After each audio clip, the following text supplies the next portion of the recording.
Jejular Gurchira Vuren Chirna Makriens Nenlon Chira Konar Kalen Lakrak Sanen Galen Yuga Irmaten Kitchen Spin Restroke Kosher Haven and Yon Smura Kaga so Shakrian Vor Shaiku Kel Voransnyo and Jejula.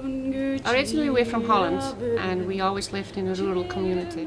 We decided to move over to Scotland 6 years ago, but because we always had our own business, we were just looking to get one, and when this one came up, we thought this was just perfect for us. 2 weeks ago, I came back in the shop in the morning and I thought, that's funny, the door's still open, someone must have come in. It's just that I forgot to lock up the day before, and it's been open all night and everything's still here, so that shows you how safe it is here on the island.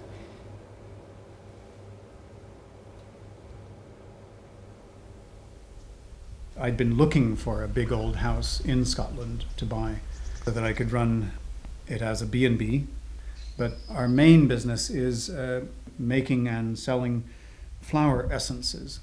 This is an unusual business for the Western Isles, I can assure you. I think we're the only flower essence business in any of the Scottish Islands, and it's a major business. We're sending our flower essences, our orchid essences, out around the world and all over the UK and Europe, and it generates more income for us than the bed and breakfast that we run, and has even been growing despite the recession. I love the fact that kids can grow up here without you having to be worried about somebody whisking them off and so on like that. I mean, children here can have a fairly normal childhood, and I love that about the place.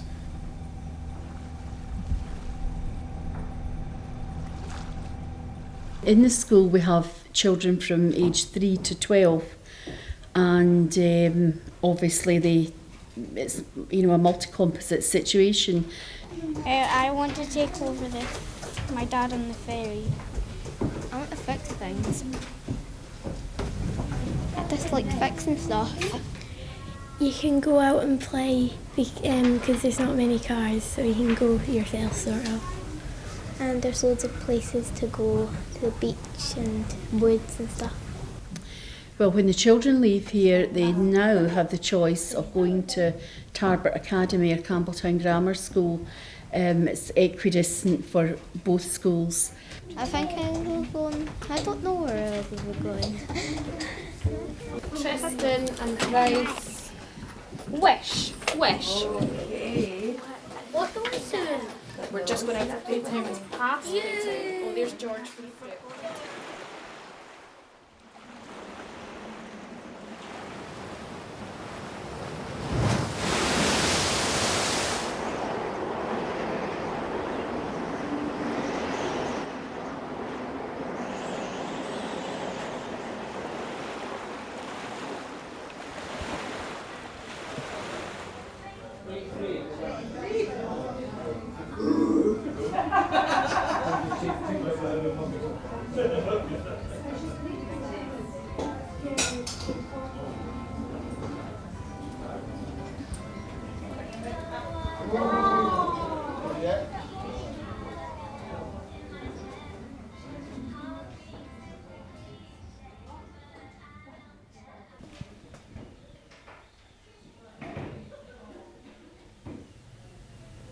Just like the individuality of Gigha, like the way it looks and the people here, and the fact like it's safe.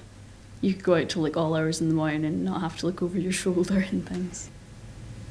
Yeah, I do feel quite isolated, like in the winter and things, when I can't go to clubs and things after school and everyone's going to the pictures, and then they talk about it the next day of school and I'm like, oh well, I stayed in my house.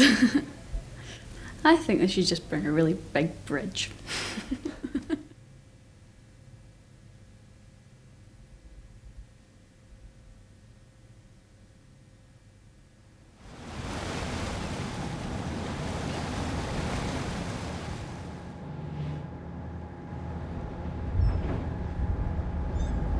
mean, nobody should kid on. It's not an ideal situation. Things actually can become fraught occasionally, as in any community. The island was bought by the community in 2002. It involved borrowing a lot of money and also receiving lottery funding and grant funding, and there was £1 million to be paid back, which was done within, I think it was a year. And I actually don't think there's just as much community spirit in the place since the buyout. Can't complain at all. The only complaint's the weather. The last couple of days, as you probably know, the service has been disrupted quite badly by southwest gales. So I'm afraid it's part of island life. Most of the people are extremely sort of, they're realistic about it.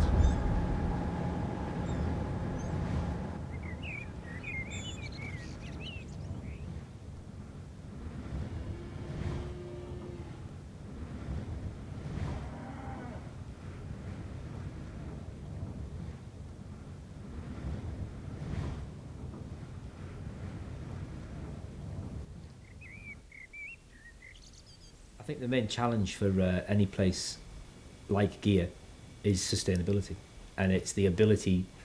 Sustainability is quite a trendy word now, but it actually, by definition, the ability to sustain yourself, and that's what we need to get to. Gigha had the really, difficult situation of not having any money and having enormous responsibilities. Taking over people's houses isn't something you do lightly. Statistically, Gigha was actually the worst place to live in Britain in terms of the housing standard when the trust took over. And that's been something that's been slowly reversed. And one of the big questions was, how do you pay for it? The wind farm was a success, an unprecedented success. Paid off all its debt in 4 years. Absolutely fantastic. Every penny that it generates now is profit for us. So we were the first community-owned, grid-connected wind farm in the country.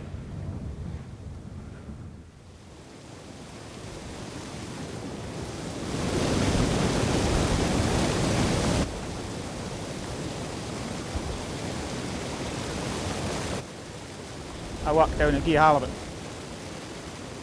Fishing is a hard job. It's 16, 18, 20 hours a day. Fish go to mainly restaurants in this country. A lot of the fish go to Waitrose.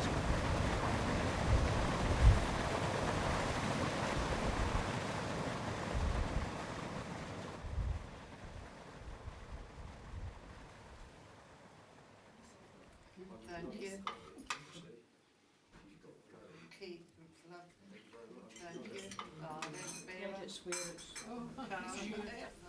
The house that we're in, isn't it lovely? Isn't it a charming little house? Now, this is one of the houses that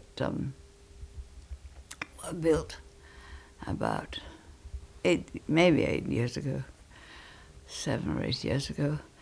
8 here, and I think 10 at the other side of the hotel.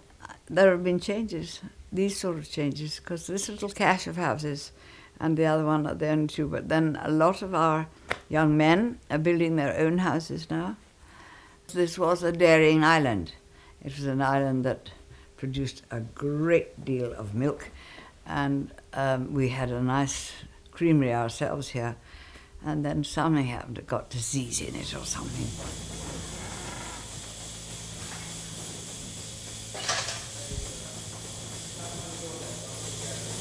There used to be 13 farms, but there's only 3 now.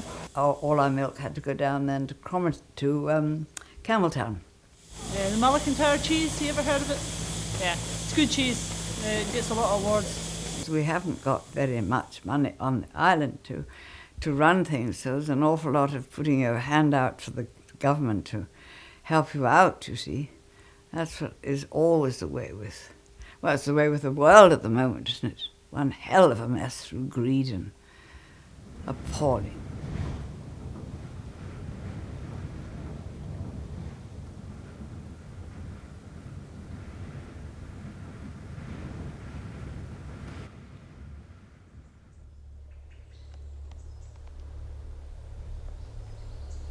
you can never escape.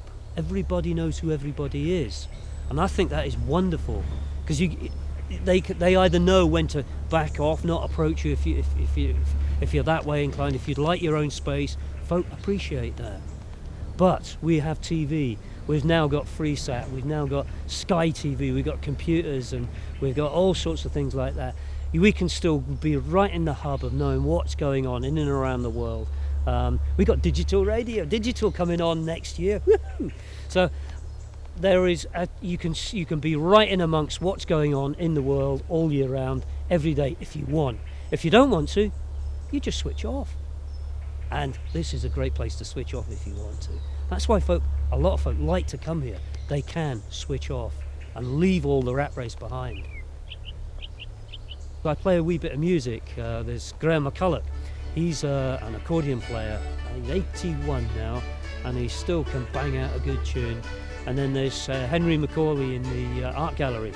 She's a mandolin player, and I've got an octave mandola which I play. And we love getting together. We'll play the ceilidh, we'll play hogmanay and things like that.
Obviously living in a beautiful place is a bonus, but it's mainly the work of the Trust that attracted me to live here. I used to live in the Sussex countryside, and there was always the dull roar of the motorway a mile away. In a way, the island sort of belongs to you, and you belong to it. I think it's the loveliness of if you're away for a holiday and you come back. It's the joy of coming back, really. Gigha is a small island with a really lovely community where everyone's helping each other out and everyone's really friendly. If people come over, they can find it. If you see people coming over from the mainland for a holiday, they're all stressed, and after a couple of days you just see them relaxed. They just don't want to go, and that's the thing we just love the best. In the holiday, when you get your 2 weeks in the cottage, you'd be sitting there at the side of the loch and the sun's going down over the hills, and you'd lovingly look into each other's eyes and say, oh, wouldn't it be lovely to live somewhere like this? We get the visitors, and there's nothing better when a visitor comes round and they see, oh, look at that, that's brilliant, that's lovely. Or, wow, I didn't know you could grow that here.